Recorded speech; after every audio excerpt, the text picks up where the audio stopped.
Lo que han dicho en Indecopi, reducir la piratería en el país. Hay un dato adicional, en el 2024 cerró con más de 540 denuncias a nivel nacional contra colegios por cobros ilegales. Vamos a hablar de este tema porque además, según lo relatado o lo detallado por el Ministerio de Educación respecto a estos cobros ilegales, es que activaron la plataforma también para realizar las denuncias. Ya estamos con Crisólogo Cáceres, como sabemos, presidente de la Asociación Peruana de Consumidores y Usuarios, ASPET, porque vamos a hablar primero, Crisólogo, bienvenido, gracias por estar con nosotros, con lo anunciado por Indecopi, ¿no? Por su área específica de derechos de autor respecto a las multas que podrían llegar incluso, mira, a 180 UIT, casi prácticamente 1.000.000 de soles. ¿Qué opinas al respecto y si es realmente aplicable además en la realidad actual que tenemos?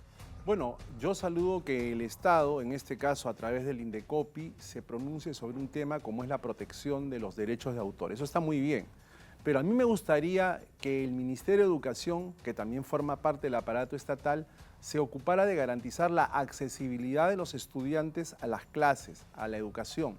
Y esa accesibilidad tiene varias aristas, ¿no? En primer lugar, ya que estamos hablando de libros, que los libros sean accesibles.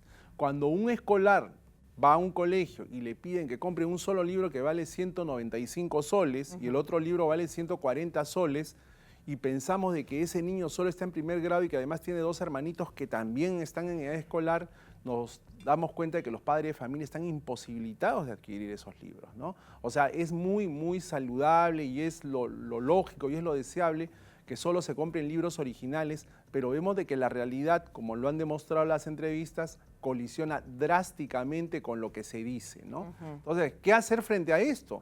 Bueno, el Ministerio de Educación tendría que continuar repartiendo textos escolares, hacer que estos textos escolares puedan ser, gratuitamente, claro, ¿no? Hacer que estos textos escolares puedan ser exigibles y aplicables a otros colegios. En el caso de los colegios particulares, entender que no solo se trata de exigir libros originales, sino que también hay que aplicar normas sobre la selección de textos escolares que se han dado hace más de 14 años. Hay dos leyes, nos decían. Hay dos leyes en particular que fueron dadas, hagan un poquito ustedes de memoria, que se detectó y se documentó periodísticamente que las editoriales y los directores de los colegios se ponían de acuerdo para que se impusiera determinado libro de texto. O sea, se le decía al padre de familia, vas a comprar este libro de matemáticas, vas a comprar este libro de lenguaje, no por los méritos académicos del libro, sino porque había un arreglo bajo la mesa, un enjuague, un acto de corrupción.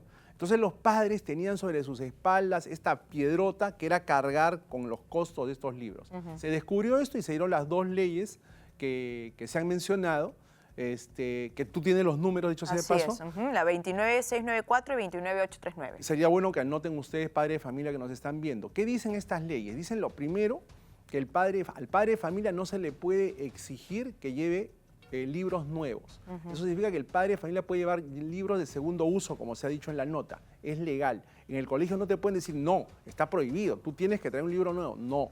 En segundo, está prohibida la exigencia y la elaboración de libros de texto en los cuales se haga la tarea, es decir, estos libros desechables, porque se generalizó en nuestro país el hecho de que en cada libro no tenías un cuaderno de tareas aparte como era antes, sino que dentro del propio libro tenías que escribir, con lo cual inutilizabas el libro. Entonces habían chicos que tenían la instrucción de escribir con lápiz para borrarlo. Pero el profesor venía y te decía, no, con lapicero tiene que ser. Eso está prohibido. Está también, estas leyes que has citado establecen de que el colegio tiene que propiciar el intercambio de libros, es decir, se tiene que ver que si hay un chico que ya terminó el 5º grado, puede intercambiar con otro chico de otro grado para tener el libro del siguiente año o el libro del año anterior. Es decir, hacer que el libro circule. Tú eres muy jovencita, pero antes había una publicidad de una conocida marca de forros de plástico para libros, que era esa la temática, era el papá que decía, con este forro, mismo libro, usando Juanito, Pepito, porque te daban a entender que pasaba de acuerdo a que el niño iba dejando de utilizar el libro. Pero finalmente, y este es el derecho más importante que tienen ustedes que tener en cuenta, esto es lo más importante. Ustedes, padres de familia, tienen el derecho legal de participar en el proceso de selección de los textos escolares. ¿Qué significa esto? Que ustedes tienen que ser convocados mediante los comités de aula o cualquier otro tipo de reunión, tienen que ser convocados y ustedes tienen que sentarse y los maestros, los profesores, tienen que someter a consideración de ustedes por lo menos 3 libros, 3 versiones. O sea, si su hijo va a entrar a segundo grado, el profesor tiene que decirles, para segundo grado, estas son las 3 opciones que yo recomiendo para matemáticas. Y les tiene que presentar por lo menos esas 3 opciones. Ajá. Y ustedes, como padres de familia, eligen, ustedes, no él, no el director. Ustedes eligen cuál de los 3 libros es el que van a ser exigible para el año escolar. Entonces, ustedes van a ponderar la calidad, van a ponderar el precio, que es fundamental, y seguramente que los padres de familia, entre el libro tal, que vale 120 soles y el libro tal que vale 70 soles, seguramente que muchos se decantarán por eso. Entonces, es su derecho. Entonces, de esta manera, ¿qué garantizamos? Porque las leyes que ha mencionado Cintia son leyes destinadas a proteger la economía de los consumidores y garantizar de alguna medida la accesibilidad a la educación. ¿Qué logramos con esto? Logramos recuperar el poder que nos fue asignado por la legislación debido a los actos de corrupción que se detectaron hace casi 15 años. Ese es un derecho que no se está aplicando.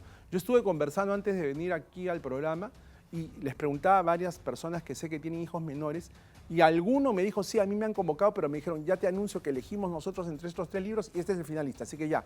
Y el padre de familia, como no sabe que eso no se puede hacer, sino que él tendría que haber participado en el proceso, dice, bueno, así será. Eso no se permite. Claro, lo que usualmente hacen, ¿no? Por ejemplo, en el colegio de mi hijo, llaman al comité. Ya. En el comité le presentan los libros y aprobamos, ¿no? El tema de qué libros se eligen o no. Pero qué es lo correcto, ¿no? Eso es lo correcto. Lo que se debería hacer, ¿no? Ese es el paso correcto.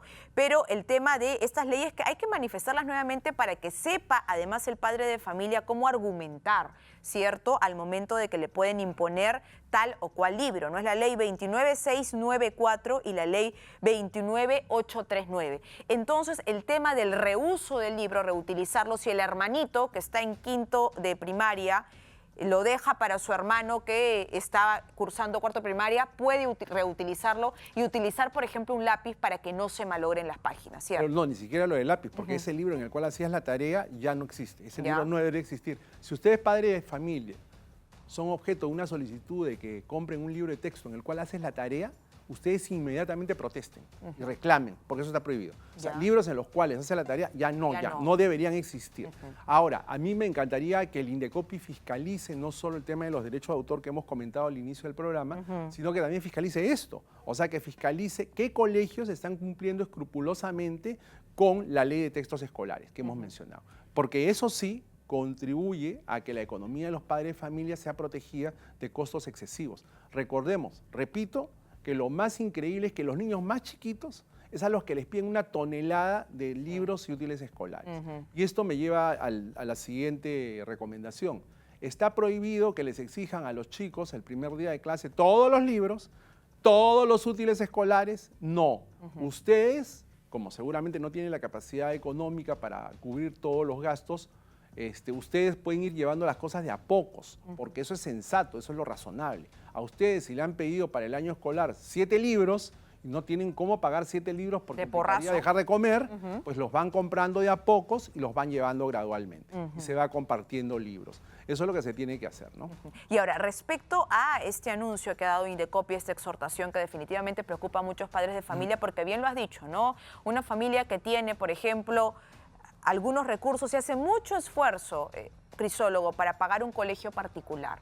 Pero no es que le sobre el dinero, hace mucho esfuerzo y no le va a alcanzar también para comprar todos los libros nuevos, ¿no? En esos casos, por eso te decía, es aplicable lo que nos dice Indecopi para la realidad que tenemos, no solo aquí en Lima, sino también al interior del país, donde se presentan también situaciones de padres de familia que, por ejemplo, pueden tener no solo 2, sino 3, 4 hijos. Bueno, allí pues la palabra clave es la que acabas de emplear tú, ¿no? Realidad. Es decir, en el ámbito legal, en el ámbito jurídico, lo que tenemos son normas que establecen cómo deben ser las cosas, cómo deben ser las relaciones. Pero eso está pues en el ámbito del conocimiento. Pero la realidad es otra cosa y muchas veces lo que dispone la ley no tiene nada que ver con lo que sucede en la realidad.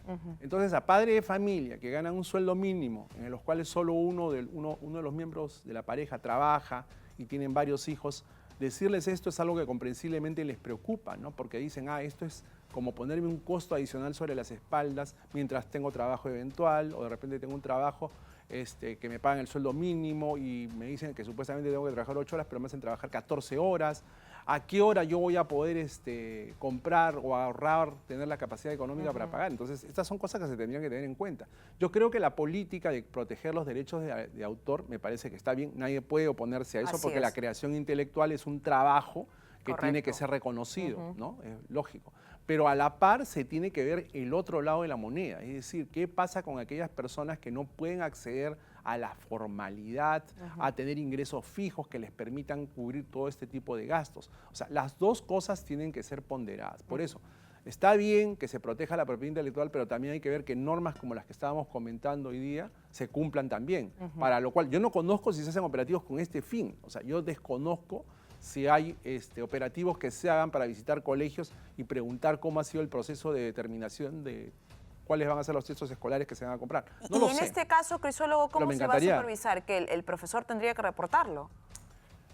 Lo que podría habilitarse es en el Indecopi o en la página web de ASPEC, que es una buena idea que está saliendo de este programa, porque nos hemos pronunciado ya nosotros en nuestras redes al respecto, pero sería bueno que los padres de familia, a quienes no se les esté respetando su derecho de participar en la elección de textos escolares, nos envíen correos, o sea, para mantener el anonimato, ¿no? Claro. Y nosotros podríamos sacar a la luz cuáles son los colegios que están incumpliendo lo que dice la norma.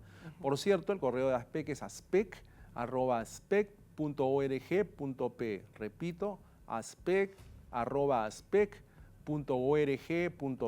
Ese es el tipo de cosas que tienen que vigilarse permanentemente. Gracias, como siempre, Crisólogo, por hablarnos de estos temas y los de los derechos, además, que tenemos también como padres de familia. Gracias, Crisólogo, por estar con nosotros.